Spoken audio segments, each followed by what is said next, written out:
What did you notice about Fraser's curriculum? What did you notice? It was fun. Hands-on. They weren't sitting at a desk. Followed the cycle. It was all about context. There was no end to it. Yeah, I mean, I sat there, Fraser, and just got so desperately excited as he was speaking, because I could see the curriculum kind of just pouring out of the pleasure the kids were having, obvious pleasure they were having in their learning. And so thrilling not to see the curriculum document or to see anything that would be, we would consider to be sort of dusty off the shelf. There was just real engagement around passion and excitement and energy. And what really struck me as I listened to you was I just got excited about you as a human. And I don't know you from a bar aside, I didn't even know you. But I just thought, what a neat, I wouldn't mind sharing a beer with that fella. And I wouldn't mind listening to some of the songs you've written. And boy, I'd love to know a bit more about that wasp. You just got me excited. So, what a marvellous example he's given us of the landscape of opportunity that now confronts us in this profession. Because now is the moment. It's now. See you later, national standards. We've seen the back of you. Now is the moment for us to step into this bright new future. And dare we miss this opportunity? It's here right now. And I suspect the best thing about what Fraser's been doing is he's done what awesome Kiwi teachers have done for years. They've ignored what the power brokers have told us we have to do. They've looked inside at their DNA, their Kiwi teacher DNA, and they've gone, what resonates about what I care about and what I know about the kids in my care? And that's what I'm going to hold to. And that's certainly what we've been doing at Island-based school, my previous school. I've been a year at Hastings Intermediate, and that's the kaupapa that we're travelling forward. How do we pick up these young people?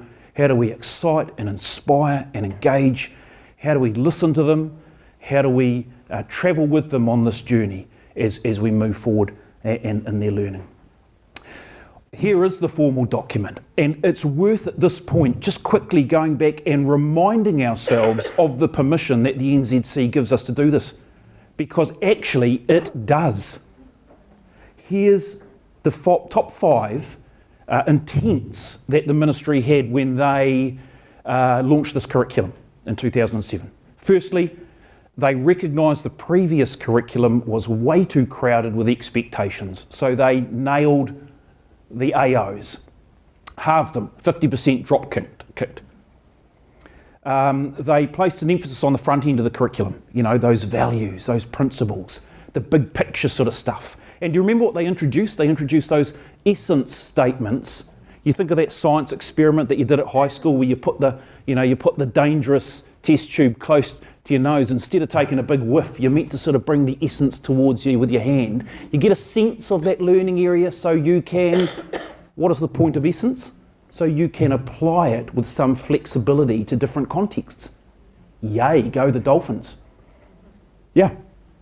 It eliminated the notion of coverage driving curriculum. It said if your kids' learning and them as learners infringes on this idea of coverage, then good. Think about the learner. It's their diversity that drives curriculum, not standard curriculum, fixed ideas that drives the learning. That's stated. It is generic. It is open-ended. It does allow for local context. It's purposely designed that way. It's meant to look different in your school than my school. Are we picking up on this opportunity? And are we building those local expectations through our kids' learning? Because the NZC tells you to. And finally, it uploads teachers' professional judgment about outcome. It gives you professional freedom. So exercise that freedom. Don't look to the curriculum to give you the answers. Look to these guys here. This is the curriculum. Just like Fraser, when I look in the eyes of these young people, I just see difference. I just see different kids with different needs and different excitements and different passions. 4 lads leaving school at the end of the day, not keen to have their photograph taken. What's our curriculum kaupapa? It's the diversity of learners, not the sameness. The diversity of the kids in our care and the complexity of the human condition, not the simplicity of the human condition. We ain't simple. We are wildly different from each other, and kids are. So how are our schools dealing with that problem? That beautiful problem. How are we dealing with it? My view, we need to emancipate curriculum. We need to release it away from this desire to sort of measure and judge and rank and label and kind of confine and that's not where we want to be. And we don't want to be there because we want curriculum in this country to be really emancipatory. We want it to take kids into a future that they have some ownership over and some control over and a big voice in. There are a bunch of pedagogies that enable this, and we're unfolding these at the moment at Hastings Intermediate. So let me take you for a quick dance through these. Problem-based learning, John Hattie's work. Problems driving learning create the impetus for kids to instantly become inquirers about their world, questioners and researchers. Where you have a question or a problem, you have an immediate pedagogical driver that invites kids to resolve the question or problem. So problems at the heart of your pedagogies is really critical in this century. Primary experiences. Here's a bunch of kids learning about the human body. Of course, we couldn't dissect the human body, so we went down the butcher's shop, and got the butcher to give us a carcass, and they took that apart. They took that apart with one of our parents who was a nurse who came in and assisted them to understand how this might relate to the human body. When I talk about primary experiences, I'm talking about experiences that activate the senses. I'm not talking about experiencing the world through a digital device. And I'm not dogging digital devices, but kids start learning in concrete ways. They start by putting their hands on the rough surface, by smelling it, by touching it, feeling it, listening. These learning activities in the primary years that activate those senses are really critical. And I think in this country, we've got to really get back to driving the power of primary learning, sensual learning with students. So any learning experience that gets kids messy, that gets them interacting with, that gets them confronted by the learning that they are learning about is powerful learning. And I can see that big time in Fraser's curriculum. Memorable learning experiences. Here's Graham Nuttall, Professor Graham Nuttall, wonderful Kiwi prof. Here's his work. Memorable learning experiences are key for teachers to design. Here's the best one I've ever come across in my work at Island-based school, where a teacher was teaching the kids about an inquiry about forensic science. Everywhere you go, you leave your mark was the problem, question mark. Is that the case? Everywhere where I go, everything I touch, do I leave a bit of me behind? So Caitlin got one of those electromagnetic globes, and she brought it along to her class, year 5 and 6 class, and she put it on her desk just before morning tea time. She said, "Kids, don't touch it.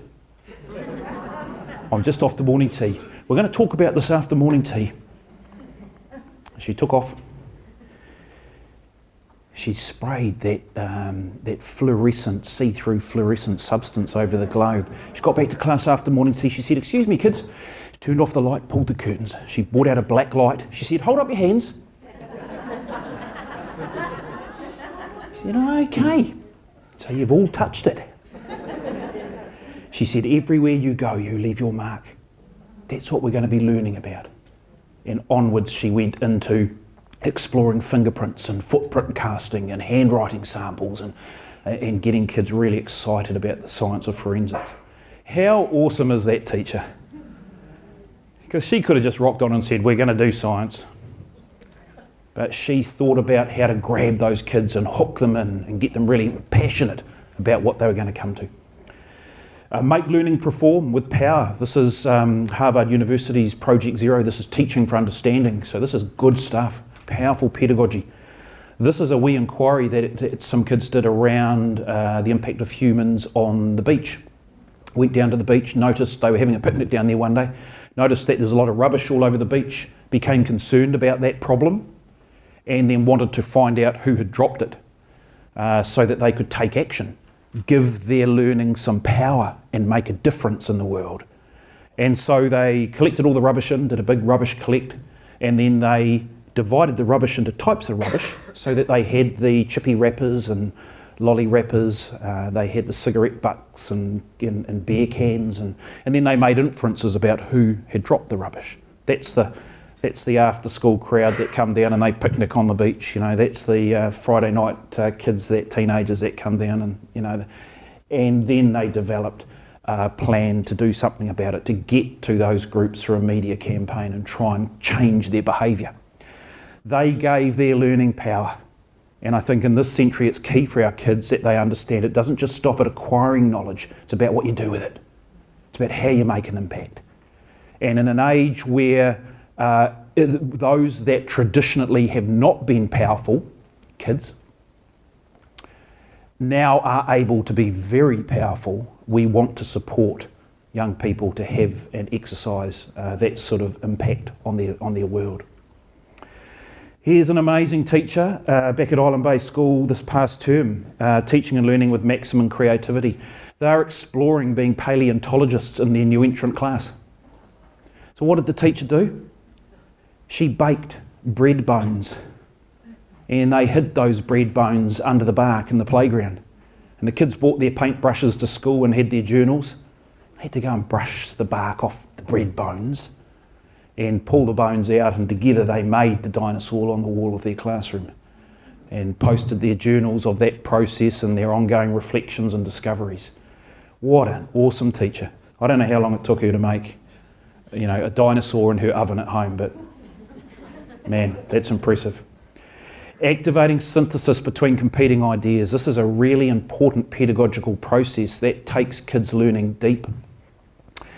Where you have competing ideas, you develop conceptual breadth, understanding that goes wide. And so enabling debate and conversations and discussions and arguments and in a positive way pushes kids learning sideways. And you want that. You want that challenge for kids. So conceptual depth and breadth drives deep conceptual understanding about the world. You can do this in your curriculums by taking big ideas that you agree are important in your schools and getting your kids to explore those through different contexts. And make sure that every context the kids come to as they move through your school smashes up the previous experience of that big idea. The better you smash up the previous understanding and the better you rebuild it through a different context, the deeper the learning. Not many schools do this. A lot of schools jump from sort of inquiry to inquiry without coherence across the school. But think about big ideas that you care about in your school and how you might get kids to revisit those big ideas through different contexts to drive deep learning. That's really key. I'm going to jump through this because I've only got a short 15 minutes. This website is available, will be available. So my kaupapa for you today really is around focusing on the diversity of learners, the complexity of the human condition, and in a world where ideas and power are being deconstructed. We're reaching at Hastings Intermediate. This is our local curriculum now. So this is just hot off the press, consulted with our whānau, with our staff, our kids. These are the ideas we came up with. So really quick dance through this before I finish. We talked about reaching because we talked about Te Maunga o Rongokako, Te Mata Peak. That represents our aspiration for our kids. No excuses, man, we're going for it. Every kid, every day's a new day. Let's do it. We're here for you. We believe in you. We're flowing the Tukituki River. So our kids need to be well. You can't learn if you're not well. So we'll wrap our arms around you. You know, we're going to take care of you, whatever it takes. We're stretching. Our curriculum needs to take our kids to exciting places and new places, and it needs to represent the fact that we are diverse as humans. So I don't want a one-size-fits-all literacy and numeracy curriculum. Really important building blocks, but so is dance. Yep, and so is science. So is tech. So is kicking a ball around the field. So is friendship and love. You know, the whole human. That's what we're on about in this country. Not sameness. And that's around our tūranga waiwai, our home, our resting place, a school that's built to take care of the kids in our care. And we're doing that through 5 strategic curriculum goals negotiated with our community. Remember, the NZC says do this. Go back to your schools and say, what does this generic document look like for us? So for Hastings Intermediate, it's about exciting, engaging and inspiring. It's about making agent, getting our kids to be present in their learning and take ownership. It's about building their learning power. If you know Guy Claxton's work, we're into that. It's about differentiating our practice because we're different. The teachers have to be really talented to meet the needs of all of these kids. And it is about being culturally responsive and Bobby's wonderful challenge of culturally sustaining. Yes, we have a cultural descriptor. This is what we're on about. This is what we care about. This is what we're willing to spend time doing, what we celebrate and what we talk about. And we've answered those sentence starters. Use this quote in your school if you want to capture culture, because curriculum is culture and culture is curriculum. You know, how you act together is curriculum. So don't hesitate to think about your behavioural norms as being really important curriculum goals. And finally, we have enshrined our big ideas. Not enough time to go through these for you, but ideas like enterprise and innovation, environmental awareness and sustainable practices, well-being, perspective and opinion, science think, expression and research, culture and community. They are our 9 big ideas, and we roll those through once a term every 2 years and give teachers freedom to contextualise those in any way they choose fit in partnership with kids. Because it's about bringing that kid's voice in partnership with the teacher to learning to make sure it's living. That's us, Hastings Intermediate. We'd love to see you any time. Thanks everybody.